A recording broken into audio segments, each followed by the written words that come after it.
Good morning. Donald Trump and House Republicans know the American people are suffering under their leadership. Gas prices remain at record high levels, grocery costs are increasing every day, and healthcare costs continue to skyrocket. After Trump promised an economic golden age to bring down costs on day one, hardworking people have seen their wallets get lighter as a result of him in office. And now Republicans are twisting themselves into knots, trying to explain the economy is actually doing well, telling the American people not to believe their own eyes, not to believe their utility bills or their bank accounts. We all watched as the president repeatedly called the affordability crisis a hoax. Well, now he's saying the inflation Americans are dealing with is fake. The spin that we are seeing out of this administration is not just unbelievable or laughable. It shows that they don't trust the American people. It's clear that the only constituents Republicans are in touch with are their own billionaire donors. And it's no wonder why the NBC poll found 2/3 of Americans disapprove of Donald Trump's handling of inflation. Americans are smart people. They don't believe the lies that Trump is telling them. They trust their own experiences. While Republicans continue to ignore and even exacerbate the affordability crisis, Democrats are doing everything in our power to lower the costs that people face. This Congress, we've used the few tools that we have to pass 4 discharge petitions. When we take the majority, we'll continue to be laser focused on delivering results for the American people and driving down the costs that Americans face. Vice Chair Ted Lieu. Thank you, Chairman Aguilar. February 25th of this year, Transportation Secretary Duffy posted a picture of Trump's cabinet and arrogantly boasted best cabinet since 1776. In less than 2 months, 3 of those cabinet secretaries are gone: Pam Bondi, Kristi Noem, and now Lori Chavez de Remer. I note that Lori Chavez de Remer can now join Kristi Noem at a fake position at the Shield of the Americas. The reality is that this cabinet's out-of-control incompetence and corruption have made it the worst cabinet since 1776, and Kash Patel is next. Kash Patel flew on taxpayers' dime to the Olympics, and on taxpayers' dime partied and drank at the Olympics. He's also instilled a culture of fear at the FBI, and he lied about the Epstein investigation when he said that there was no credible evidence that Epstein trafficked any victim to third parties. There's mountains of such evidence. And then this past week, the Atlantic put out an article that shows that Kash Patel appears to be a raging alcoholic. He should not be FBI director. He should go seek help and treatment. Chairman Aguilar is right that the American people are suffering from a cost of living emergency. Inflation is up, grocery prices are up, gas prices are up. The Consumer Sentiment Index hit the lowest ever in its 74-year history. But you know who's doing really well? Trump and his family. According to a report from Democrats on the House Oversight Committee, Trump and his family have made over $9 billion in his presidency.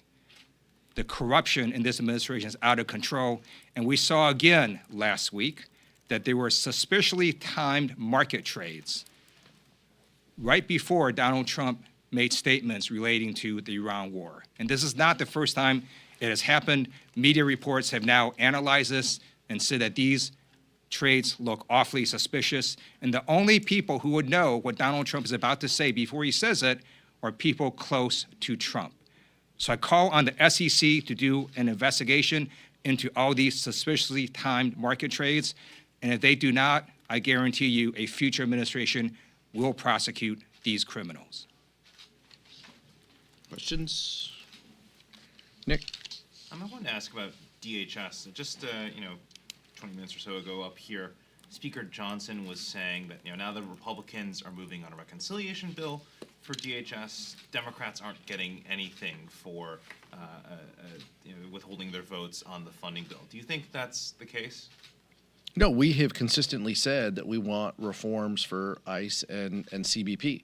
What Speaker Johnson should address is why, after 50 days, 60 days, he hasn't been able to accept this deal, the same deal that Rosa DeLauro offered months ago to fund TSA, FEMA, the Coast Guard, and to ensure that those public servants weren't harmed by our policy disagreements over ICE and CBP. It is unquestionable that ICE and some customs agents have committed crimes and have harmed the American people. Killing innocent Americans, detaining Americans, that's exactly what they've done. We have significant policy disagreements. Leader Jeffries has carried out and has put out policy changes we want. That's what we are still fighting for and discussing. And they can do all the charades that they want and fund this, through reconciliation for a couple of years. It doesn't ignore the fact that this agency will not have been funded by Congress and that we are demanding reasonable reforms, and we want these agencies to act like other law enforcement agencies, and that means that there has to be accountability and consequences. I think the more important question for this week is why, again, even if Republicans figure this out, why can't Speaker Johnson bring up the Senate unanimously passed bill to fund TSA, the Coast Guard, and FEMA? It's shameful, but that's exactly, look, we saw what happens when they try to legislate last week. They just crash and burn, and maybe they're afraid that that's going to happen again with their members revolting. Riley? Both Swalwell and Gonzalez resigned before an expulsion vote could come to the floor, but neither of them had a completed ethics investigation or criminal charges. The House Democratic Caucus has been fairly insistent on Sherfield McCormick having that due process. Are you comfortable with expulsion votes coming to the floor before a due process of any sort, such as the case that we're likely about to see with Mills, given that Mace has filed that? We'll see. I think as the speaker mentioned, right, due process is a part of the ethics committee process here, but there should be an expedited process for these types of allegations. Corey Mills, according to the Washington Post, that those body cam video and that material is pretty clear. I mean, this individual, there's some problems there, and I think ethics should have an ability to weigh in a faster timeline when it comes to egregious criminality, and that should be obviously on both sides, and that should be an ethics process. There should be an ethics process that works in an expedited way. So we will see what happens with the ethics committee this week, and clearly they continue to work on other inquiries that have been sent their way. Our hope is that this moves in a quick timeline, but we don't control that, and neither the vice chair or I are on the committee. But we would hope that it would move in an expedited way. I just want to add, with respect to Corey Mills, based on public reporting, he had committed domestic violence, and then there was a cover-up. People covered this up. Could be people in administration, could be local officials. There needs to be an investigation by the local officials of the people involved in the cover-up of this domestic violence incident. Michael? Thank you, Mr. Chair. The Senate Republicans are expected to release the budget resolution for the reconciliation package that they're trying to pass. They're hoping to have it to the House to be taken up as soon as next week. I'm curious, as this process gets underway again, are there any lessons that you all learned from the way that you attacked the so-called One Big Beautiful Bill last year? And can we expect to see the, events on the steps, all of the types of programming that you all did around that particular piece of legislation? Can we expect to see that this time around, or is it just a different ballgame? Is each reconciliation package different, or do you expect to use some of the same strategies on this one as you all did last year? I think it could be a little bit of both. I think that they are all different, right? This is different timing. This is closer to the election. I think some Republicans have some concerns. First, in order for them to move it from the Senate to the House, they have to have 50% support. And we'll see if they have that support within the Senate conference. I just don't know if that's the case.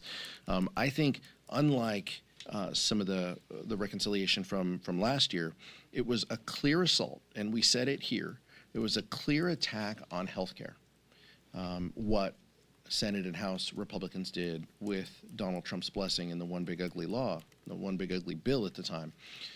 And that was clear for us to make that case. And I remember clear as day, Steve Scalise standing on the House floor, waving the budget resolution saying, we don't cut Medicaid. We never, we don't say that, when we knew that was the case. We knew you can't instruct $900 billion in cuts to energy and commerce without cutting Medicaid. We knew that was going to happen, and we called them on it. This one, if Republicans carry this forward without offsets, it is a little different. They're grabbing funny money, and they're pre-funding organizations that aren't acting in Americans' best interest. So our responsibility is to call them out on it and to highlight what they are trying to avoid. But it is different because they aren't making specific cuts to programs. Now, if they do, they could change that strategy. They could come up with the Reconciliation 3.0, which likely would be another assault on healthcare and supplemental nutrition. And so we have to be prepared for that. So all options are on the table for us to communicate exactly how egregious this is and how harmful this is to the American public and how this does nothing to lower the costs that Americans face. You want anything?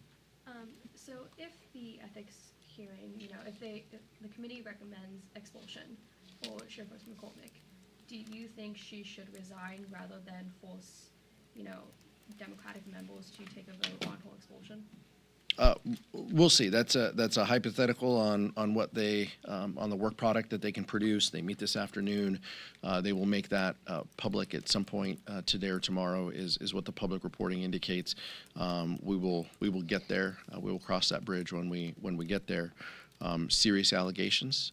We have not denied the seriousness of those allegations, and I have said before that I take the work product that the Ethics Committee does to heart. And so Leader Jeffries has indicated that we will meet and gather and go from there. Mike. Thank you. On the War Powers resolution, excuse me, you've had two votes, they both failed. A lot of Republicans seem to be hinging that on the War Powers Act, which grants this 60-day window. That deadline is next week. What can we look forward to next week or beyond in terms of what you plan next? Are you in conversations with Republicans who are looking at that 60-day deadline and might be more willing to sign on to a War Powers resolution? And then is an AUMF at any point a part of this conversation? Do you stick with War Powers or do you shift to AUMF? Right now, what we've had conversations with is War Powers. The Senate is having, obviously, more discussions and potential votes on that as well.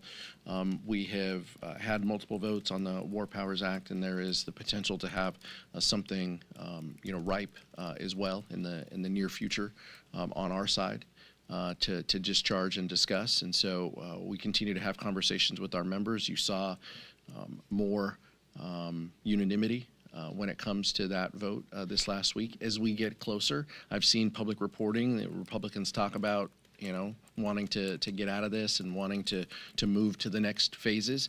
It's clear that the Trump administration has no plan, so the 60-day window really is, arbitrary. It is in statute, but there was no plan before 60 days is what I mean, and I don't think that there will be a plan after 60 days. It's time for Republicans to work with us and to force the administration to end this. It's clear that there continue to be issues with the ceasefire. Is J.D. Vance on a plane? Is he not on a plane? The Iranians are drawing a line now in the negotiations because Donald Trump continues to threaten their country. I mean, that's just the reality of where we are, but we're going to continue to work through this as a caucus, and we feel that it's our responsibility to continue to let the American people know that we are fighting for them, that this war is driving up costs that they face, that the administration has no strategy, and that we want to force the administration to address this. Republicans are twisting the War Powers Act beyond our recognition. That statute was meant to limit the president's power, not to expand it. And in any event, no federal statute can override the Constitution, and the Constitution is clear, only Congress can declare a war, and we're in a war. And how do we know that? Because the president calls it a war. The Secretary of Defense calls it a war. And only Congress can declare war regardless of what the war powers or any other federal statute might say. And this administration has not gotten approval from Congress for this war. This is an unconstitutional war. Quick follow, if I may. Would it be the Meeks bill to come back up, or would it be another version of it, Massey, or something else? Brian Fitzpatrick has his own resolution now. Yeah, there are different options. Obviously, a bill there are rules to discharge a bill, and to force it to offer it is privileged, and to push it on the floor. So we're navigating that process, but there are other options, and Ranking Member Meeks continues to play the leading role for House Democrats when it comes to this. On FISA, Speaker Mike Johnson just said in his press conference, we're confident that we'll be able to find strong bipartisan consensus that builds off of the really meaningful reforms that we included in legislation the last time we reauthorized it. What is your reaction to that, and have there been bipartisan talks at the leadership level about FISA, some sort of FISA deal? I haven't had any discussions. I guess my question to him is he like Thursday confident, or is he like Wednesday confident? Like, I don't know. His confidence meter was always pretty high, and then he put a bill on the floor that had zero consensus among his caucus, and looked like the disaster that it was, after midnight. These are serious issues, and they deserve to, one, have bipartisan support. That's how we passed the last reforms, and two, deserves to be looked at in the light of day. With members on both sides of the aisle being allowed to ask questions and talk to the intelligence community, talk to lawyers and stakeholders. That's what this deserves. And Ranking Member Jim Himes will continue to be with Ranking Member Jamie Raskin, the kind of point people on this issue, the judiciary, intel committees. From our perspective, we want to know what those committees think about these changes and the bill broadly, and so we'll continue to follow their lead, just as we were there, in the well last week, waiting for Republicans to talk with us about the bill. Absent those conversations, it's going to be hard to find bipartisan consensus. The federal government has vast powers to do very intrusive surveillance on you, and that's why we have the Fourth Amendment. And whether it's ICE or the FBI or any other federal agency, if they want to get intrusive personal information on you, they have to get a warrant. And so if you are opposed to getting a warrant on the FISA statute, then what you really have is a problem with the Constitution, and go ahead and try to change the Fourth Amendment. But imposing a warrant requirement is what every other law enforcement agency follows. There's no reason the FBI doesn't follow this when we're dealing with FISA Section 702. Thank you.